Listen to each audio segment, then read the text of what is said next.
بسم اللہ الرحمن الرحیم نحمده ونصلی علی رسوله الکریم اما بعد فاعوذ باللہ من الشیطان الرجیم بسم اللہ الرحمن الرحیم لا اکراہ فی الدین قد تبین الرشد من الغی فمن یکفر بالطاغوت ویؤمن باللہ فقد استمسک بالعروۃ الوثقی لا انفصام لها واللہ سمیع علیم صدق اللہ العظیم۔ اللہ تعالیٰ فرماتے ہیں لا اکراہ فی الدین، اے لوگو دین میں زبردستی نہیں ہے۔ قد تبین الرشد من الغی، بے شک ہدایت گمراہی سے واضح ہو چکی ہے، یعنی ان میں فرق واضح ہو چکا ہے، جدا ہو چکی ہے۔ گمراہی الگ چیز ہے، ہدایت الگ چیز ہے۔ فمن یکفر بالطاغوت، اگر کوئی شخص انکار کر دے طاغوت کا، ویؤمن باللہ، اور اللہ پر ایمان لے آئے، فقد استمسک بالعروۃ الوثقی، تو بے شک اس نے مضبوطی سے پکڑ لیا ایک مضبوط حلقے کو، لا انفصام لہا، جس حلقے نے کبھی بھی ٹوٹنا نہیں ہے۔ واللہ سمیع علیم، بے شک اللہ تعالیٰ سننے والا جاننے والا ہے۔ پہلا جملہ اس آیت کا ہے لا اکراہ فی الدین، اے لوگو دین میں زبردستی نہیں ہے۔ اس کا مطلب یہ ہے کہ دین کے قبول کرانے میں زبردستی نہیں ہے، یعنی کسی کافر کو گن پوائنٹ کے ذریعے آپ کہیں کہ اسلام قبول کر لو، یہ طریقہ جائز نہیں ہے، نہ اس طرح کرانا یا عمل کرنا، نہ اس کا شریعت کا حکم ہے، بلکہ ہر ایک کو آزادی حاصل ہے، وہ جو چاہے مذہب قبول کرے، کیونکہ ہدایت اور گمراہی واضح ہو چکی ہے۔ ہر انسان کے اندر عقل موجود ہے، وہ اپنی عقل سے خود پہچان لے ہدایت کیا ہے، میں اس راستے پر چل پڑوں، گمراہی کیا ہے، میں اس سے بچ جاؤں۔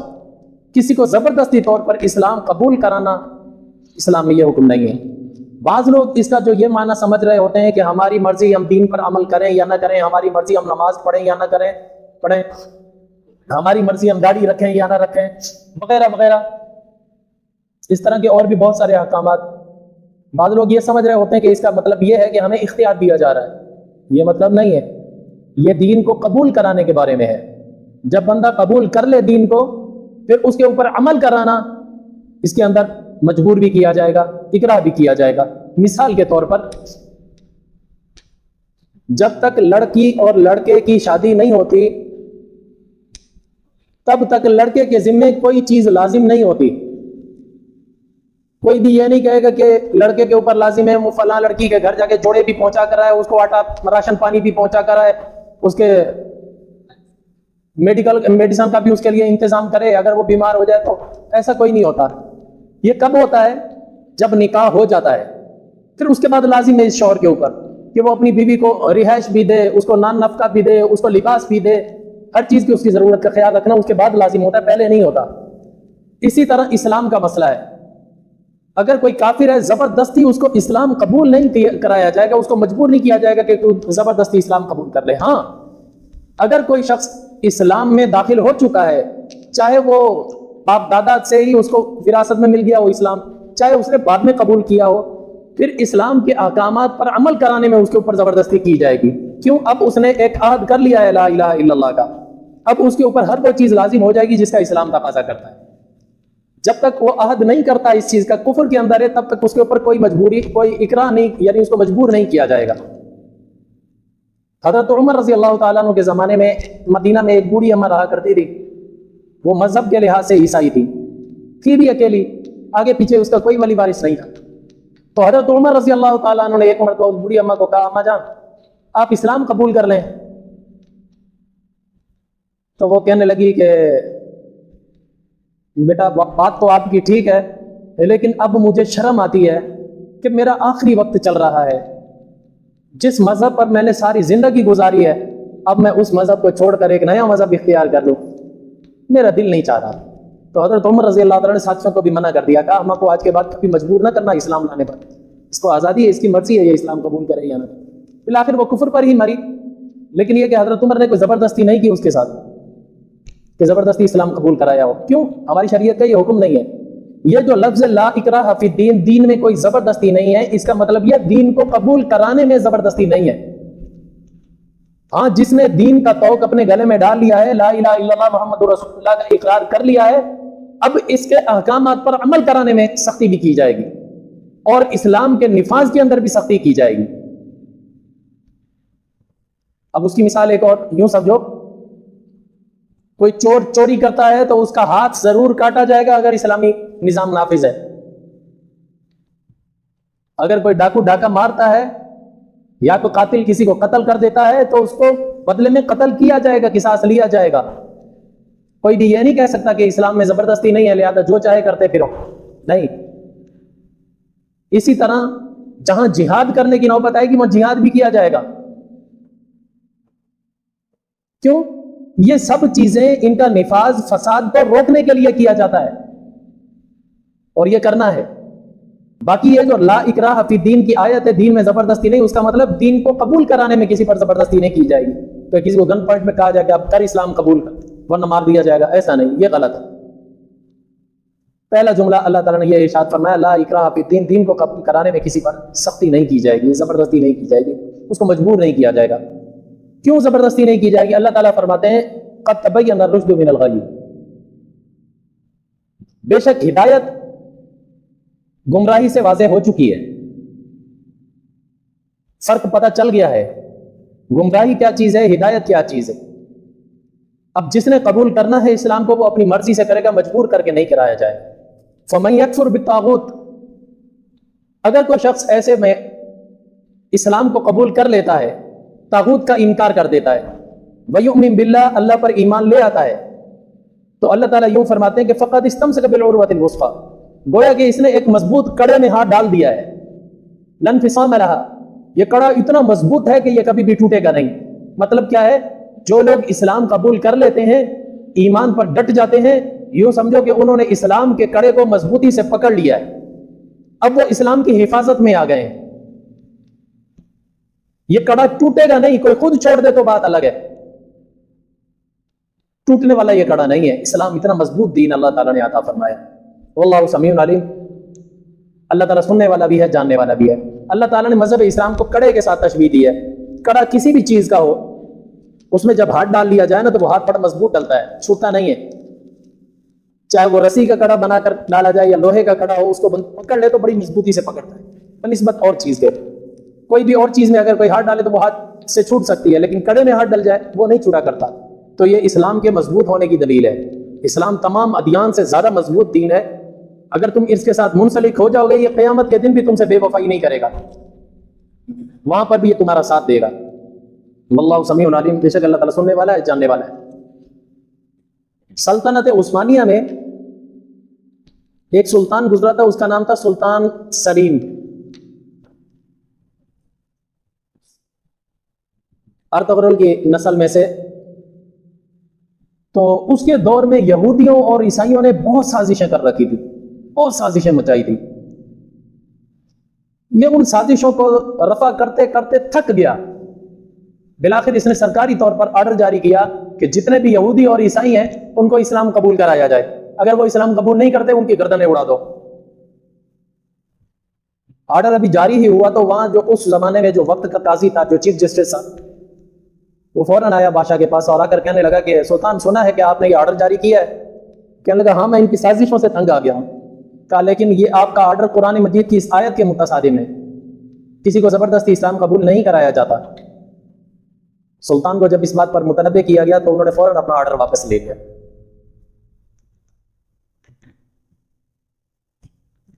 تو اس سے یہ پتہ چلا کہ اسلام کسی کو زبردستی قبول نہیں کرایا جائے.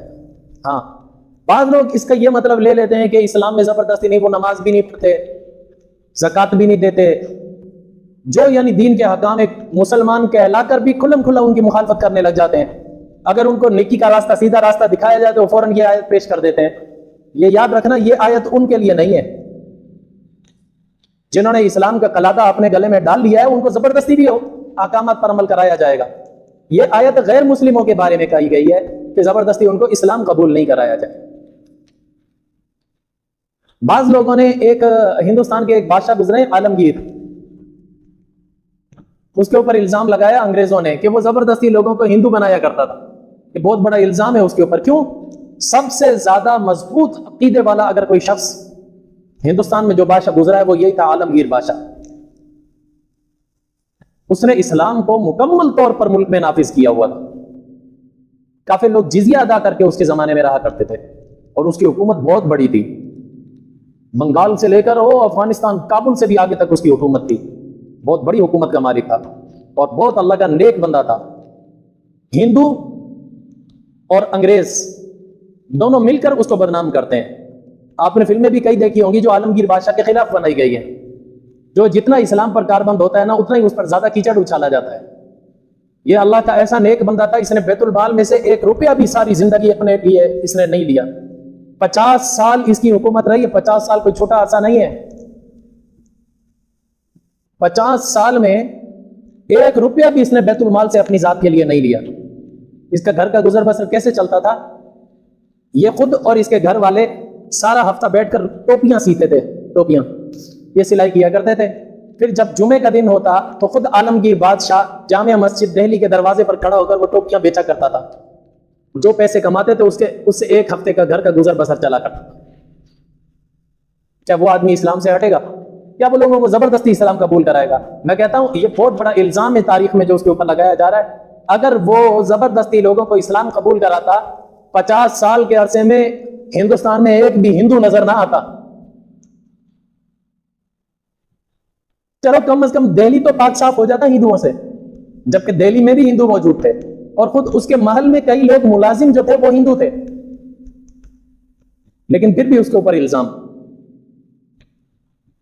الزام لگایا جاتا ہے۔ اس نے اپنے بھائی کو جیل میں ڈلوایا تھا اقتدار کے لیے، یہ بھی بہت بڑا الزام ہے اس کے اوپر۔ اس نے جو اپنے بھائی کو جیل میں ڈالا تھا وہ اس وجہ سے ڈالا تھا، اس نے ایک عام آدمی کو قتل کیا تھا، اس کے قتل کا مقدمہ عدالت میں چل رہا تھا، تو اس نے اپنے سگے بھائی کو اٹھا کے جیل میں ڈال دیا تھا۔ پھر جب مقدمہ ثابت ہو گیا، قتل اس پر ثابت ہو گیا، تو اس نے اپنے بھائی کو قتل کرایا۔ یہ تو اس کا عدل و انصاف ہے، لیکن لوگ اس کے اوپر الزام لگا رہے ہوتے ہیں کہ اس نے اپنے بھائی کو صرف اور صرف اقتدار میں تاکہ وہ میرا ساتھی نہ بن جائے، میرے سے حصہ نہ مانگ لے، اس وجہ سے اس نے اپنے بھائی کو مروا دیا۔ یہ الزام لگاتے ہیں اس کے اوپر۔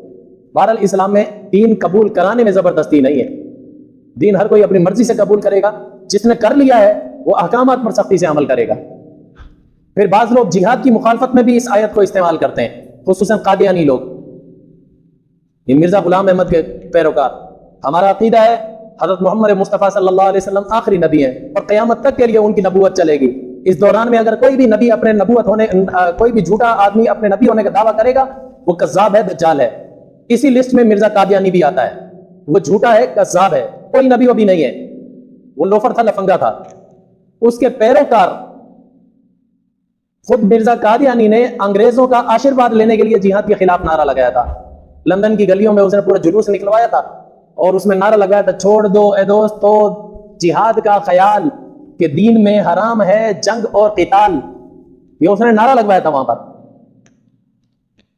تو اس سے یہ پتہ چلا وہ کیا دلیل کیا بناتا تھا، وہ دلیل اس آیت کو بناتا تھا، وہ کہتا تھا لا اکراہ فی الدین، دین میں سختی نہیں ہے، یعنی جہاد کو وہ سختی قرار دیتا تھا۔ حالانکہ اللہ تعالیٰ نے یہ فلسفہ پہلے ہی بیان کر دیا ہے کہ جہاد کا مطلب سختی کرنا نہیں ہے، کسی کو زبردستی مسلمان بنانا نہیں ہے، بلکہ جہاد اس وقت کیا جاتا ہے جب فساد عروج پکڑ جائے، اس فساد کو ختم کرنے کے لیے جہاد کا حکم دیا گیا ہے۔ اگر اللہ تعالیٰ یہ نظام نافذ نہ کرتا تو پوری روح زمین فساد سے بھر جاتی۔ اللہ تعالیٰ نے فساد کو مٹانے کے لیے جہاد کو لازم قرار دیا ہے، اور جہاد ایک وہ عمل ہے جس کے ذریعے اسلام کی حفاظت ہوتی ہے۔ اگر جہاد کو اسلام میں سے ہٹا دیا جائے تو لوگ تو اسلام کا قیمہ بنا کر رکھ دیں گے اور مسلمانوں کو صفحہ ہستی سے مٹا ڈالیں گے۔ ایک یہی تو اللہ تعالیٰ نے عمل دیا ہے جس سے اسلام اور مسلمان کی حفاظت ہوتی ہے، اور یہ ہر ایک کا اپنی حفاظت کے لیے اپنا ہتھیار رکھنا یہ ہر ایک کا اپنا حق ہے۔ اللہ تعالیٰ نے بکری کو بھی اس کے ہتھیار دیے ہیں، سینگ، تاکہ وہ اپنی حفاظت کر سکے، کتے کو بھی نوکیلے دانت دیے ہیں وہ اپنی حفاظت کر سکے، سانپ کو بھی زہر دیا ہے وہ اپنی حفاظت کر سکے۔ تو اسلام میں پھر اللہ تعالیٰ انسان خصوصاً مسلمان کو کیوں محروم رکھے؟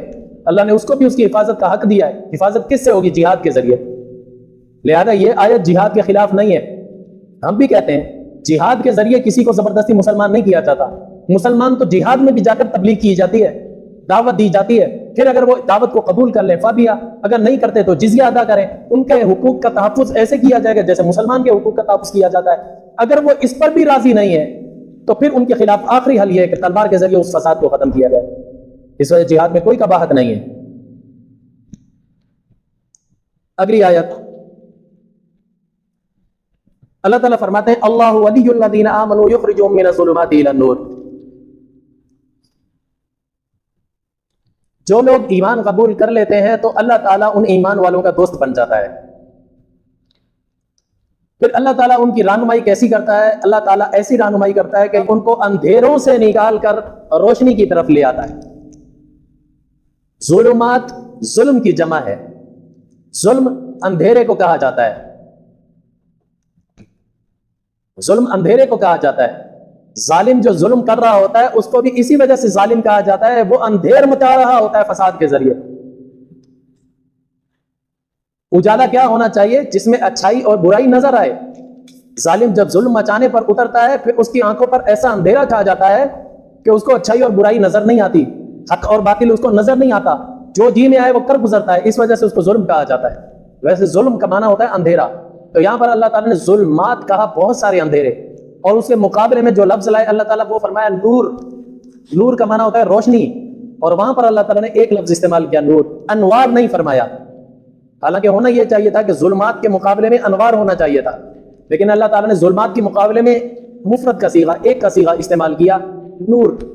اس سے یہ پتہ چلا کہ روشنی اللہ کی نظر میں صرف اور صرف ایک ہے، وہ ہے توحید. اللہ ایک، جو اس کے ماننے والے ہیں وہی برحق ہیں، وہی روشنی پر گامزن ہے. اس کے علاوہ اللہ کو نہ ماننے والے وہ بیسیوں قسم کے ہیں. کسی نے 3 خدا بنائے، کسی نے کروڑوں خدا بنائے، اور کسی نے خدا کو تو مانا لیکن خدا کے احکام کو نہیں مانا. وہ سب کے سب ظلمات میں شامل ہیں. ہر ایک اپنے ظلم کے اندر شامل ہے، ہر ایک اپنے اندھیرے میں مگن ہے. اندھیرے بہت سارے ہیں. کہیں ہندوؤں کا اندھیرا، کہیں یہودیت کا اندھیرا، کہیں قادیانیت کا اندھیرا، کہیں عیسائیت کا اندھیرا، کہیں سکھمت کا اندھیرا، تو کہیں مجوسیت کا اندھیرا، کہیں دہریت کا اندھیرا. بھلے جتنے بھی اندھیرے ہوں ان کے مقابلے میں روشنی صرف ایک ہے، توحید، اللہ کی وحدانیت.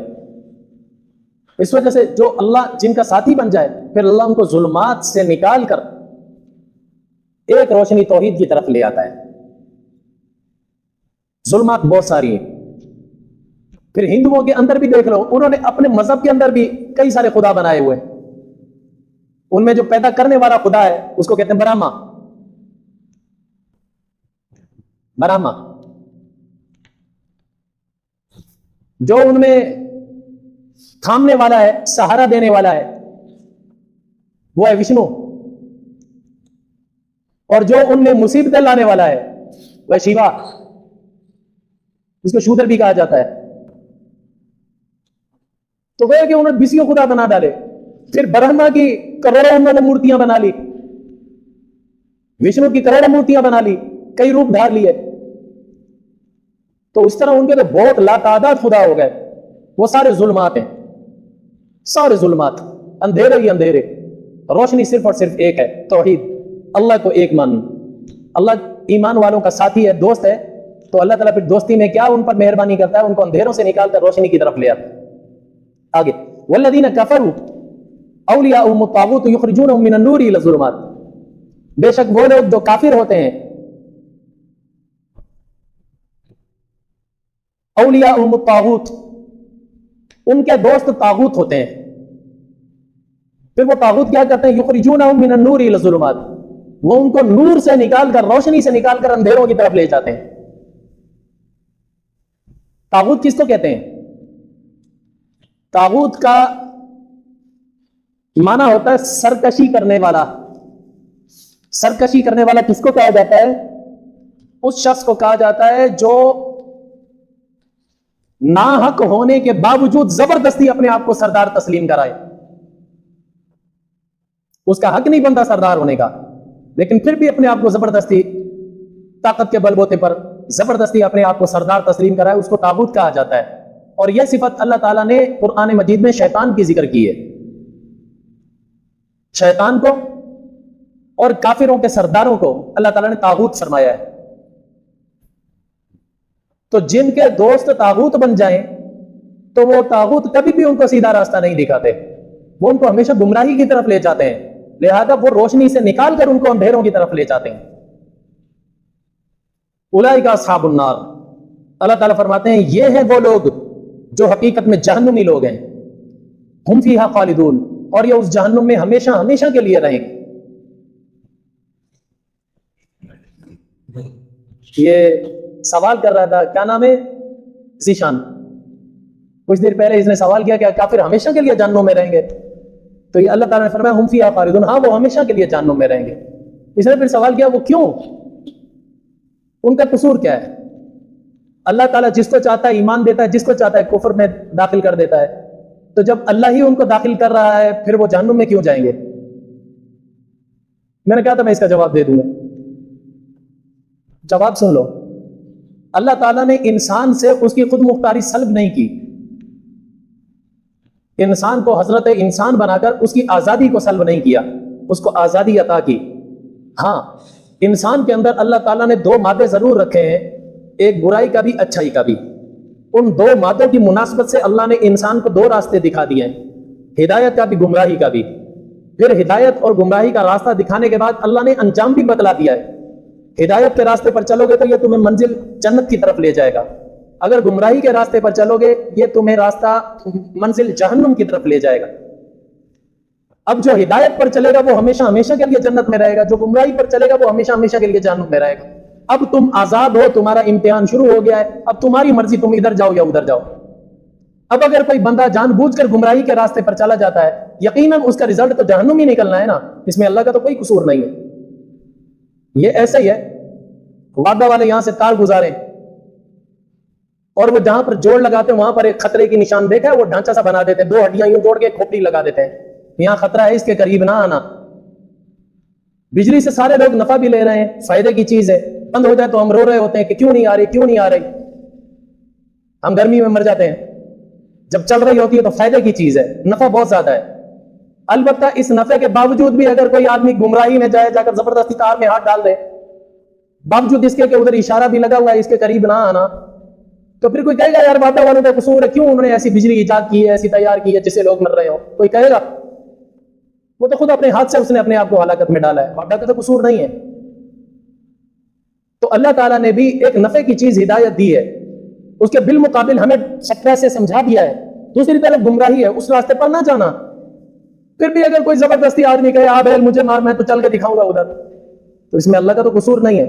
اگر اللہ زبردستی اس کو بھی ہدایت کی طرف لے آئے پھر اللہ پر اعتراض ہو سکتا ہے کہ اللہ تو ہمیں آزاد چھوڑتا نا، پھر ہم بتاتے تیری راہ پر کون چلتا ہے، تیری راہ کون چھوڑتا ہے، تو نے تو ہمیں مجبور بنا دیا، اس وجہ سے ہم تیری راہ کو قبول کر رہے ہیں۔ تو اس وجہ تاکہ کوئی کل کو یہ تانا نہ دے سکے اللہ تو نے ہماری آزادی کو سلب کیا، اللہ نے آزاد چھوڑا ہے۔ فمن شاء فلیؤمن ومن شاء فلیکفر، جس کی مرضی ہے ایمان لائے، جس کی مرضی ہے کفر کرے۔ انجام بھی دونوں کے بتلا دیے ہیں، رزلٹ بھی دونوں کے بتلا دیے ہیں۔ اب بندے کی اپنی مرضی ہے، وہ جو چاہے اپنے لیے رزلٹ منتخب کر لے، اچھا کرے یا برا کرے وہ اس کی مرضی، امتحان میں کامیاب ہو یا فیل ہو وہ اس کے ہاتھ۔ اللہ تو صرف رزلٹ ظاہر کرے گا، کامیاب ہوگا تو رزلٹ جنت ہے، ناکام ہوگا فیل ہو جائے گا امتحان میں تو رزلٹ جہنم میں۔ الم تر الی الذی حاج ابراہیم فی ربہ ان آتاہ اللہ الملک۔ آگے حضرت ابراہیم علیہ السلام کا ایک واقعہ شروع ہوگا، اگر چھیڑ دیا تو وقت کم ہوگا، بس کرتے ہیں، کل انشاءاللہ شروع کرتا ہوں۔ آخر دعوانا شریعت کا راستہ دکھاتے چلو، دیے عظمتوں کے جلاتے چلو، شریعت کا راستہ دکھاتے چلو۔